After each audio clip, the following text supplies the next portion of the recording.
Hello friends, कैसे हैं आप सब।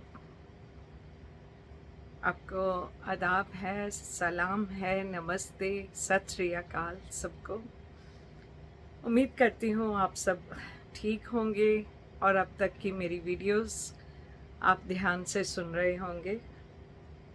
तो एग्ज़ाम लूँ कि क्या हुआ था लास्ट टाइम वाली वीडियो में मैंने क्या क्या बताया था।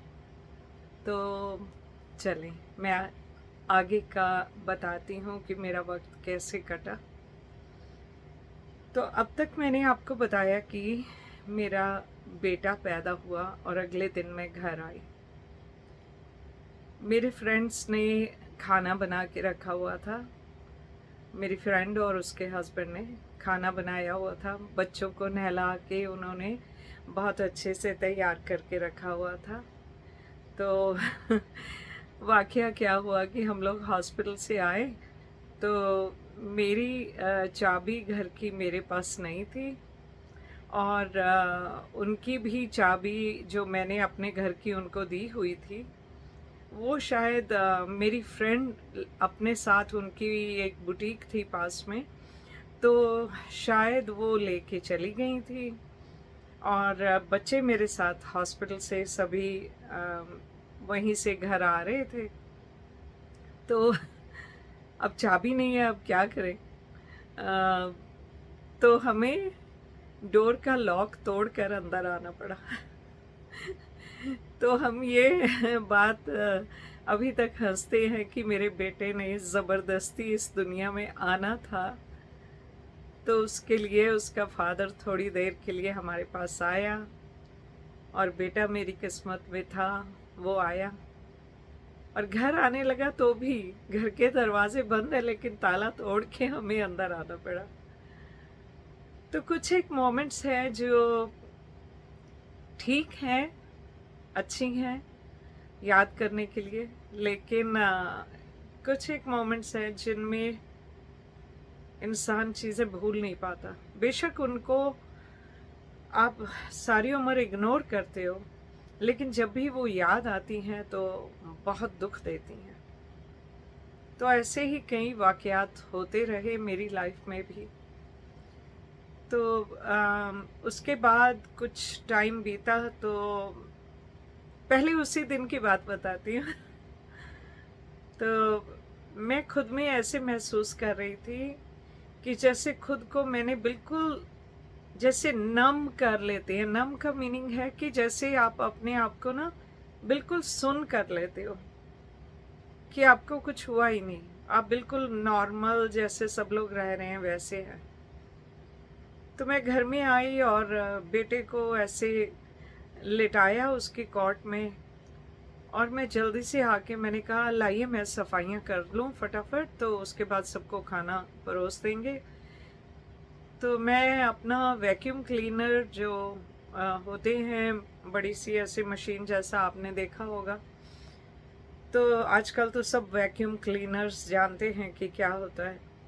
तो मैंने वो उठाया, मैंने कहा मैं वैक्यूम कर दूँ सारे कारपेट्स पे।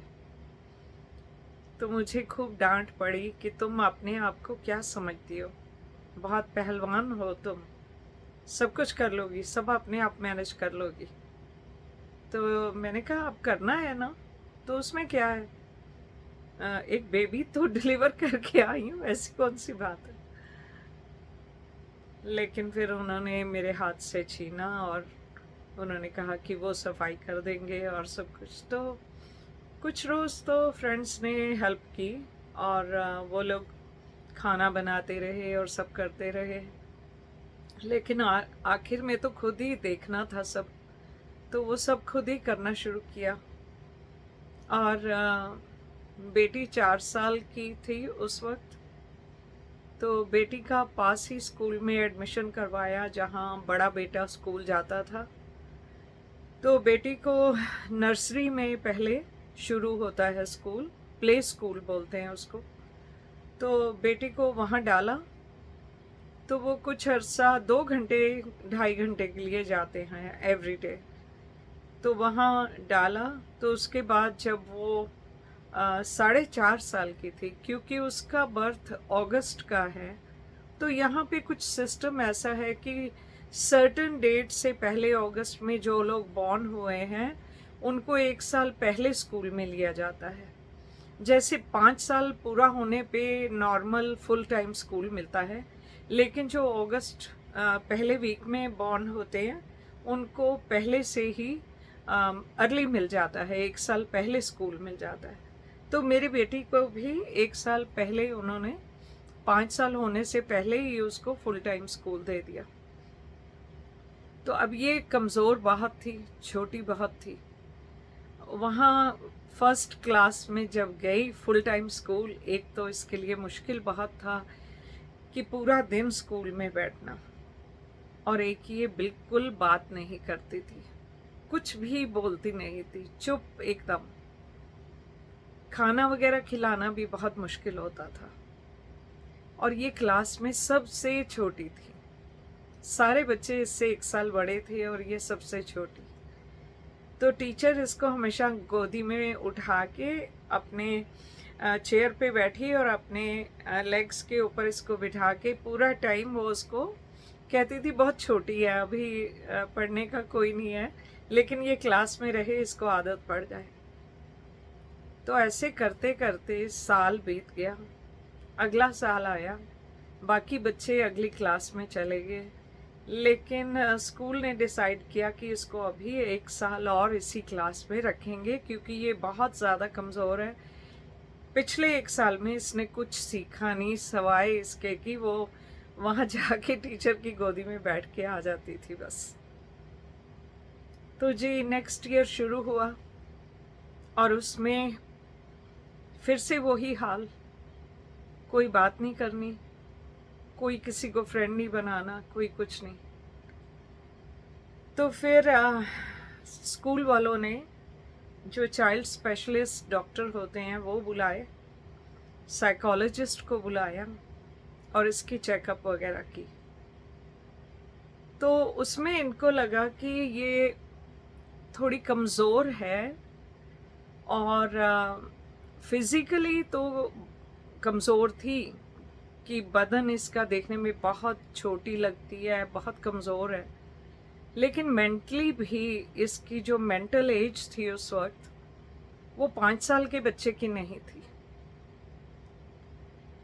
तो उन्होंने कहा कि हम इसे एक स्पेशल स्कूल में भेजेंगे जहाँ छोटी क्लास होती है, टीचर्स ज़्यादा होते हैं और वो एक एक बच्चे को अलग अलग पढ़ाते हैं पूरा टाइम। जहाँ की नॉर्मल स्कूल में 20-25 बच्चे अगर हैं तो एक ही टीचर होती है, ये जो दूसरा स्कूल है स्पेशल चिल्ड्रन के लिए स्कूल होते हैं, तो इन बच्चों को एक बच्चे को एक टीचर ही पढ़ाएगी और उसको पूरा टाइम देगी ताकि वो बच्चे अच्छे से सीख सकें। तो ये यहाँ होने की जहाँ एक और एडवांटेज है,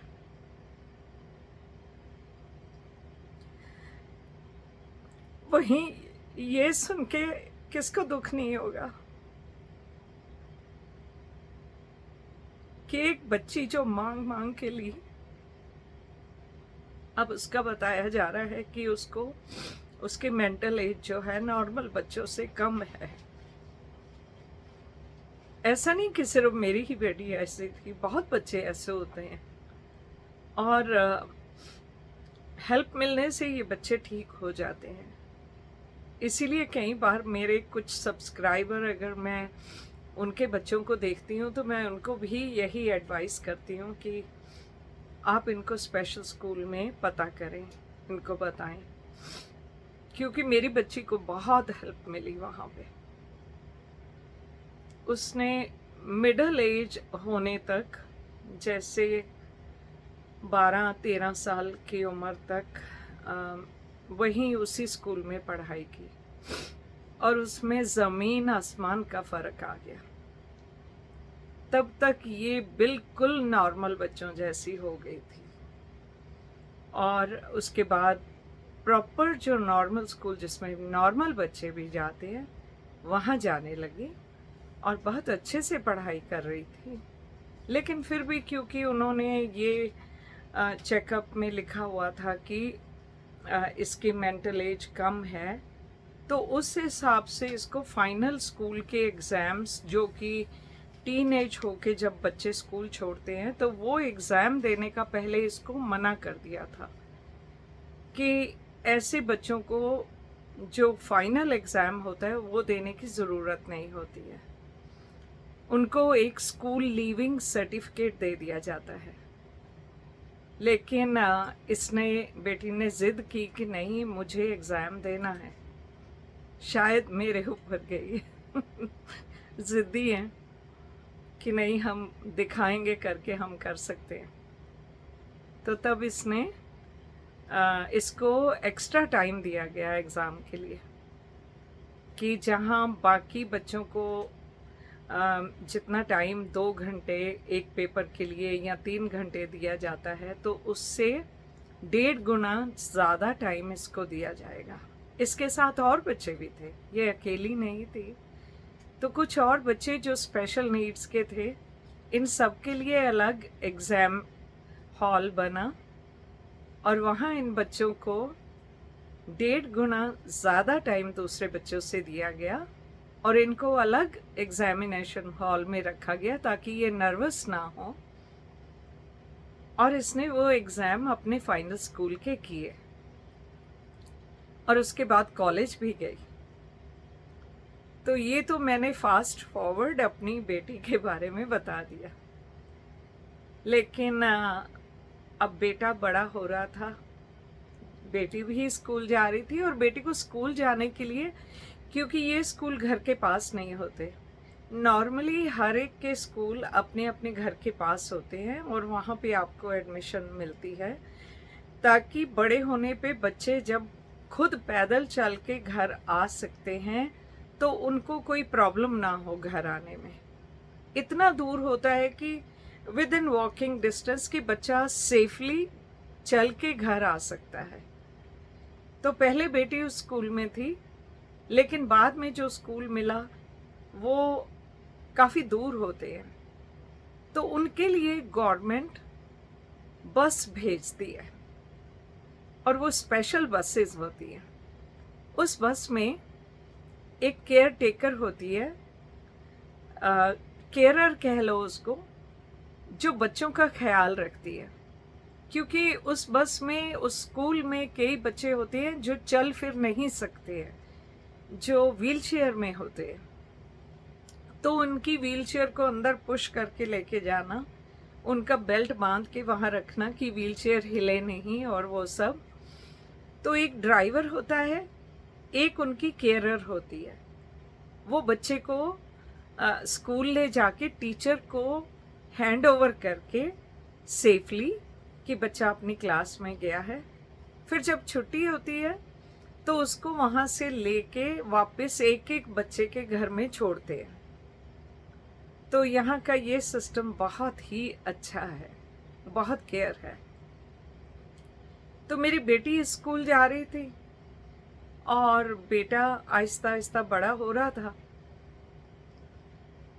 तो मैंने फिर इसका भी प्ले स्कूल में, जब ये 3 साल का हुआ तो इसको भी उसी स्कूल, छोटे स्कूल में, प्ले स्कूल में डाला और ये अच्छे से स्कूल में जाने लगा, एंजॉय करने लगा। और उसके बाद मेरी माँ भी मेरे पास बीच बीच में आ जाती थी और मैंने अपने पेरेंट्स को यूके में, वो पक्के हो गए थे, उनका भी यहाँ रहने का पक्का हो गया था, क्योंकि मैंने पहले बताया था कि मेरे फादर ब्रिटिश आर्मी में थे, तो उनके पास अपनी पुरानी पेंशन बुक वगैरह वो सब कुछ था। तो कर आके उनका भी यहाँ रहने का पक्का हो गया था। तो वो मेरे पास जब भी होता था वो कुछ देर मेरे पास रह लेते थे, फिर अमेरिका मेरे भाइयों के पास चले जाते थे। तो जब ऐसे ही 1 साल के करीब मेरा बेटा छोटा स्कूल जा रहा था, तो उसके बाद माँ मेरे पास आई और बेटे को फुल टाइम वाला स्कूल, जो बड़ी क्लास होती है, जैसे मैंने बताया था कि बेटी पहले 1 साल बड़ी थी, मतलब दूसरे बच्चों से उसका डेट ऑफ बर्थ जो था अर्ली था, तो ये बेटे का भी सेम था। ये भी अगस्त का बॉर्न है, तो इसको भी 1 साल पहले क्लास मिली और इसने वो स्कूल ज्वाइन किया। तो फुल टाइम स्कूल होता है सुबह 9 बजे से दोपहर के 3 बजे तक। तो तब मैंने फिर अपनी माँ से कहा कि अगर मैं इसको स्कूल छोड़ जाया करूं तो आप इसे बाद में स्कूल से पिक कर लिया करें, और मैं कोशिश करूंगी कि मैं उसी वक्त वापस आ जाऊं घर पे, क्योंकि बेटी ने भी घर आना होता था। और बड़ा बेटा वो ये वाला छोटा स्कूल सेम स्कूल में था, वहाँ से वो जो मिडिल क्लासेस होती हैं, जहाँ पे आप लोग 5वीं 6वीं क्लास तक पढ़ते हैं, तो वहाँ वो उसी स्कूल में एक छोटे वाले बच्चों का स्कूल था, एक बड़े वालों का, लेकिन एक ही स्कूल में ऐसा था, तो वो वहाँ पढ़ता था। तो मैंने सोचा इतना देर मैं कुछ काम कर लूँ, तो मुझे मेरी जॉब मिल गई और मैं वहाँ पे काम करने लगी। लेकिन मैं बच्चों के टाइम पे उस वक्त मैं घर आ जाती थी। तो ऐसे करके लाइफ चलती रही। अब बच्चों का सबका 4-4 साल का फ़र्क है। तो एक टाइम आया जब बड़े बेटे को सेकेंडरी स्कूल में जाना है, वो दूर होता है घर से। अब मुझे ये भी था कि बेटे को स्कूल छोड़ूं, उसको स्कूल से लूं और फिर छोटे बेटे को स्कूल से पिक करूं, बेटी को स्कूल वाले छोड़ने आ जाएंगे, उसकी बस आ जाएगी, तो बस फिर मिलजुल के माँ के साथ किसी तरीके ज़िंदगी कटती गई। बड़ा बेटा थोड़ा बड़ा हो गया तो उसको बसों का पता लग गया कि कैसे बस पे जाना है, तो उसने बस पे, जब दोपहर को छुट्टी होती थी तो वो बस से घर आ जाता था। तो करते करते ऐसे लाइफ चल रही थी। बड़े बेटे ने भी अपना ये वाला स्कूल जब ख़त्म किया तो तब उसने बड़ा स्कूल वो ज्वाइन किया। तो वो भी बड़े स्कूल में जाके पढ़ने लगा और बड़ा बेटा भी उस स्कूल में तकरीबन उसका आखिरी 1 साल रहता था शायद, ऐसे प्रॉपरली अभी मुझे सोचना पड़ेगा, ठीक से मैंने पॉइंट्स नहीं लिखे, मुझे याद नहीं रहा। और बेटी भी नॉर्मल स्कूल में आ गई थी, जो कि मेरे बड़े बेटे के स्कूल से बिल्कुल 5-7 मिनट की ड्राइव पे था। तो बहुत अच्छा हो गया कि सभी बच्चे पास पास में स्कूल में हैं, तो मुझे लेने में प्रॉब्लम नहीं होती थी। लेकिन मेरे पेरेंट्स फिर भी मेरी बहुत हेल्प करते थे। जब भी कुछ ज़रूरत पड़े माँ घर पे खाना बना देती थी और मैं बीच बीच में काम पे चली जाना, और ऐसे करके ज़िंदगी कटती रही। फ्रेंड्स भी थे कुछ साथ साथ में, जो काफ़ी जिनके घरों में आना जाना, बच्चों ने आपस में मिलना, तो ठीक चल रहा था सब कुछ। मेरे मम्मी पापा ने, उन्होंने भी अपना अलग से घर ले लिया था बाद में, क्योंकि बच्चे बड़े हो गए थे तो फिर घर में उतनी जगह नहीं। मेरा घर भी मैंने बदल लिया हुआ था, मैंने बड़े घर में शिफ्ट किया था, क्योंकि पहले जो गवर्नमेंट ने दिया था उसमें सिर्फ 2 बेडरूम थे, तो ये 3 बेडरूम वाला घर बाद में लिया। और इसमें स्कूल वगैरह भी बहुत नज़दीक थे सब कुछ, तो वो भी अच्छा हुआ सबके लिए। तो पेरेंट्स ने अपना अलग से उन्होंने सोचा कि अब रहना है, यहीं रहना है मेरे साथ और हेल्प भी करनी है, तो इसलिए अच्छा है कि उनका अलग से हो जाए। ज़्यादा दूर नहीं, पास ही में, मेरे घर के पास ही उन्होंने भी घर ले लिया था। और उनकी भी यहाँ पे पेंशन लगी हुई थी, तो उनके लिए भी आसान हो गया। हालांकि मेरे फादर को इंडिया से पेंशन मिलती थी बराबर। तो करते करते ऐसे ज़िंदगी कटती गई। कुछ एक फ्रेंड्स हमारे इंडिया से, हम लोग उनको जानते थे। कुछ एक फ्रेंड्स यहीं फ्रेंड्स बने थे, और जो इंडिया से फ्रेंड्स जानते थे वो हमारी ही गली में, हम सब लोग इकट्ठे बचपन हमने गुजारा था। और उनकी जो फैमिली थी, जैसे मस्जिद में मौलवी होते हैं, ऐसे ही ये लोग गुरुद्वारा में काम करते हैं। और ये देखें मेरी कैट आके अब मेरा ट्राइपॉड हिला रही है। तो वो लोग गुरुद्वारा में काम करते हैं, जैसे वहाँ पे प्रेयर वगैरह के टाइम पे। और हमारे यहाँ आप जैसे नात पढ़ते हैं इस्लाम में, तो यहाँ पे हम शबद बोलते हैं, तो हारमोनियम के साथ वो लोग शबद पढ़ते हैं। और जब भी दुआ वगैरह होती है गुरुद्वारा में, इन लोगों का, इनकी पूरी फैमिली ऐसे ही काम करती थी। तो ये लोग भी यूके शिफ्ट हुए जब इनको पता चला कि मैं भी यहाँ हूँ, तो इन लोगों ने हमारा एड्रेस वगैरह पता करके हमारे घर आए। उनकी 3 बेटियाँ थी, 1 बेटा था, तो काफ़ी हमारे घर में आना जाना। हम लोग उनके भी, चलो बचपन के फ्रेंड हैं, अच्छा है कि मिलना जुलना हो गया।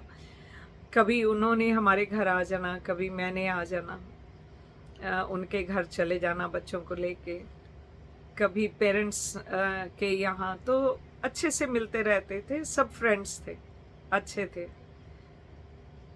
और वो भाभी, उनको मैं भाभी बोलती थी। और ये जो भाभी के हस्बैंड थे, उनको शुरू से ही भाई बोलती थी, क्योंकि वो मेरी भाइयों की एज के, और मैं भी साथ ही वहीं पे खेलती रही हूँ बचपन से। तो एक वो फैमिली और एक और फैमिली हमारे फ्रेंड्स। मैं बहुत ज़्यादा फ्रेंड्स नहीं बनाती हूँ, जो एक आध बनाऊँ तो उनको कोशिश करती हूँ कि वो ही बहुत ज़्यादा फ्रेंड और अच्छे फ्रेंड रहे।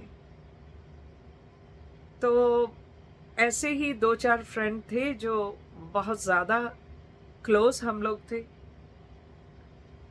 तो जब भी बच्चों के बर्थडे होने, उनके बच्चों के बर्थडे, मेरे बच्चों के बर्थडे, तो हमने सब एक दूसरे के घर जाना आना। और जब कभी मुझे मदद की ज़रूरत होती थी तो मैं बुलाती थी। तो एक बार इन्होंने, इनकी बेटी का बर्थडे था, और मैं इनके घर गई बर्थडे पे। वहाँ पे सब खूब एंजॉय कर रहे थे, खाना पीना और म्यूज़िक लगा हुआ। तो इनके घर कुछ और भी गेस्ट आए हुए थे। तो उन्होंने बाद में मुझे पूछा, मैंने खुद भी सवाल किया कि कोई था वहाँ जो बार बार मुझे देखता जा रहा था। तो मैंने उनसे पूछा कि भाई वो कौन था बंदा, क्यों मुझे बार बार ऐसे देख रहा था। तो उन्होंने कहा कि हम चाहते हैं तुम शादी कर लो। तो हमने उसको बताया था तुम्हारे बारे में, और वो इसलिए तुम्हें देख रहा था। तो मैंने उनको बहुत बुरा बोला और बहुत गुस्सा किया। मैंने कहा भाई आपको ऐसे बात नहीं करनी चाहिए थी, पहले मेरे से तो पूछ लेते। तो बात आई गई होगी, कोई उसके बाद कोई इस बारे में बात नहीं हुई। शायद उन्होंने अपनी तरफ से कोशिश की कि शायद दोबारा से घर बसा लें या कुछ है, लेकिन मुझे वो सब की ज़रूरत नहीं थी, क्योंकि मेरे पेरेंट्स मेरे साथ हैं, मेरे भाई मेरे साथ हैं। तो मैं ऐसा कुछ और गलत कदम नहीं उठाना चाहती थी। मेरी ओर से वो गलत कदम ही होता, क्योंकि जब अपने बाप ने बच्चों को नहीं पूछा तो कोई सौतेला आके क्या पूछेगा। तो ये एक बात हुई मेरी जिंदगी में।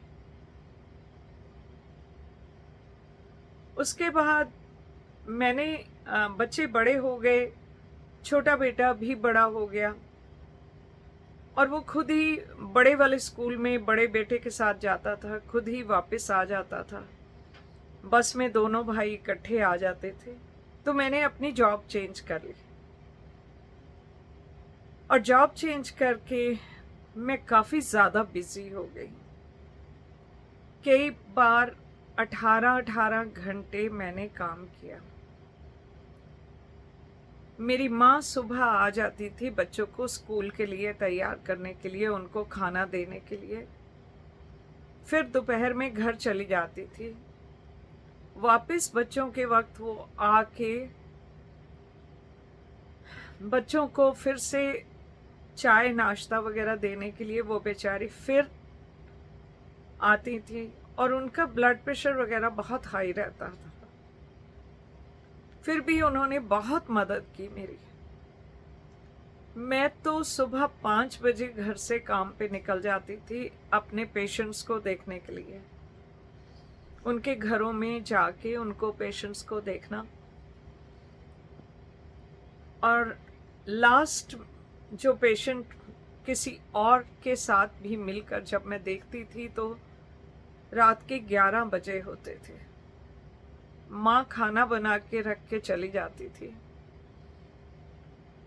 और मैं सुबह 5 बजे की निकली हुई रात को 11:30-12 बजे घर आती थी। एक के बाद एक पेशेंट देखना। मैं एजेंसी के थ्रू काम करती थी ताकि मुझे ज़्यादा पैसे मिल जाएं हॉस्पिटल की बजाय, क्योंकि एजेंसी जो है वो हॉस्पिटल्स वगैरह से कॉन्ट्रैक्ट करती हैं तो उनको पैसे ज़्यादा मिलते हैं, तो वो आगे हमें भी ज़्यादा पैसे देते थे। तो इसी लालच में मैं ज़्यादा काम करके कि मेरे बच्चों को किसी चीज़ की कमी ना हो,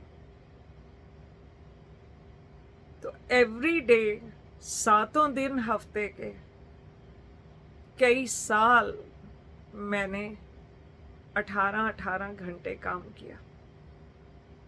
जब घर आती थी प्लेट में खाना डाल के उसको माइक्रोवेव में गर्म किया, बेड में लेके बैठती थी, खाना खाना शुरू किया। कई बार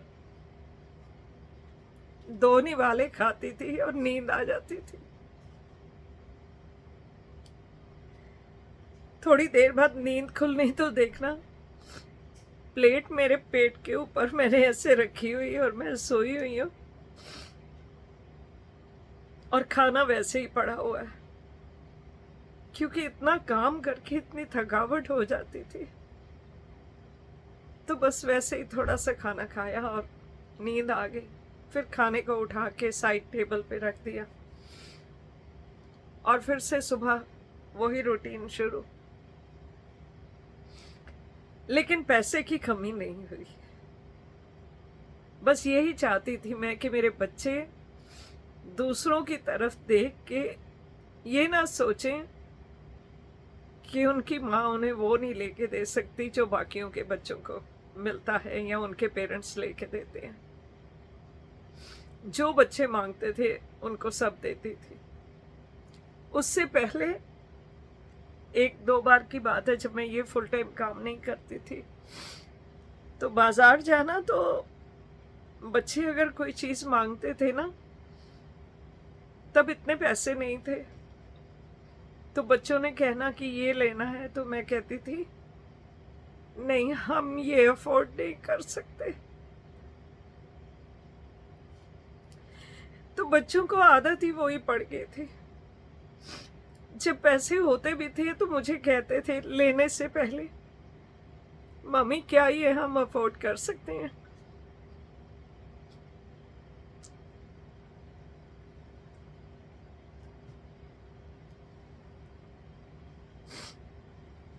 सोचो क्या बीतती होगी। मेरे छोटे छोटे बच्चों के दिल पे क्या बीती होगी जब वो मुझसे ये पूछ रहे हैं क्या हम ये अफोर्ड कर सकते हैं। आज लोगों को पैसा देख के लगता है हम भी छीन ले, हम भी ले ले, हमें ये चाहिए, हमें वो चाहिए। आप सुनो, मेरे छोटे छोटे बच्चों ने कैसी जिंदगी बिताई है और मैंने कितना हार्ड वर्क किया है, कैसे पैसा बनाया है। और आप सबको अगर 10 मिनट की वीडियो देखनी पड़ती है तो आपको कितना मुश्किल लगता है, लेकिन मांगने के लिए सब हैं। इसलिए दुख आता है। बार बार समझाती हूँ, किसी की मेहनत खराब मत करो, लेकिन कौन सुनता है? किसको किसकी परवाह है? तो मुझे क्यों है? मुझे इसलिए है परवाह क्योंकि मैंने ये दिन काटे हैं। मैं ऐसे दिनों से गुजरी हूं, मुझे इनकी कीमत पता है।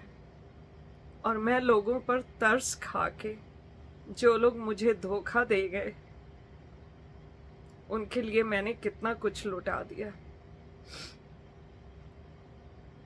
चले, मैंने अल्लाह को सौंपा सब कुछ, जिसने किया वो भरेगा, क्योंकि मेरे खुदा ने आज तक किसी को बख्शा नहीं। मेरा दिल साफ है, इसलिए मेरे खुदा ने मुझे सामने दिखाया है जिसने बुरा किया उसका क्या अंजाम हुआ। कहने को तो बड़ी आसानी से लोगों ने कह दिया, इनकी भी बेटियां हैं, इनको भी अल्लाह देखेगा, क्योंकि मैंने पैसे देने बंद कर दिए ना उनकी बेटी की शादी के लिए। हाँ, बेटियां तो हैं, सबकी बेटियां हैं,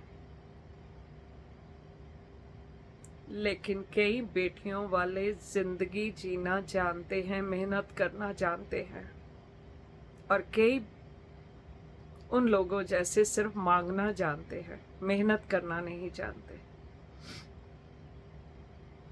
तो आज वीडियो फिर बहुत लंबी हो रही है, बात कहाँ से कहाँ पहुँच गई, क्योंकि दुख आता है। लोग सोचते हैं मैं पता नहीं कितना खजाना लेके बैठी हूँ और सब पे लुटाती जाऊं, लुटाती जाऊं। जो होता है वो करती भी हूँ, लेकिन फिर कम से कम आप लोग साथ तो दो ना। फिर भी ये पार्ट ऑफ माय स्टोरी ऐसे नहीं थी जो बीच में मैंने कह दिया। मैं बहुत सॉरी हूँ। तो बच्चों की बाकी स्टोरी आगे सुनाऊंगी। अभी बहुत हादसे, बहुत कुछ बाकी है जो आपके साथ शेयर करूंगी अगले वीडियो में। कुछ गलत कह दिया हो तो माफ़ी चाहती हूँ, लेकिन जिसका दिल दुखता है वो तो कहता है ना। तो होप आप अंडरस्टैंड करेंगे इस बात को। तो मिलेंगे अगली वीडियो में। तब तक के लिए हो सके तो इस वीडियो को पूरा देखिएगा। बहुत शुक्रिया साथ बने रहने के लिए। आपको अल्लाह बहुत खुशियां दे, वाहिगुरु सबकी मदद करें और भगवान सब पे अपना आशीर्वाद बनाए रखे। नमस्ते, आदाब, सत श्री अकाल।